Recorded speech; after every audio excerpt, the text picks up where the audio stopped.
আপনি শুধু 25শে বৈশাখ নন, কিংবা 22শে শ্রাবণও না। আসলে আপনি আমাদের জীবনের প্রতিটি মুহূর্তের সঙ্গী। আপনার সাথে প্রথম পরিচয় শৈশবে সহজ পাঠে, তারপর ছাত্র জীবন থেকে শুরু করে যৌবনে এসে মন দেওয়া নেওয়ার খেলায়, কিংবা মাঝ বয়সে সংসারে মন গঠনের সময়, অথবা বার্ধক্য বেলায়। আমাদের জীবনের প্রতিটি মুহূর্তের সাথেই আপনি ওতপ্রোতভাবে জড়িয়ে রয়েছেন।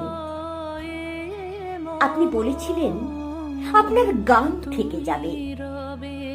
প্রশ্ন জাগে মনে, অত আগে থেকে আপনি কিভাবে বুঝে গিয়েছিলেন যে আপনার গান থেকে যাবে আমাদেরই প্রয়োজনে? আজও বাঙালির প্রতিটি সকাল শুরু হয় আপনার গান দিয়েই।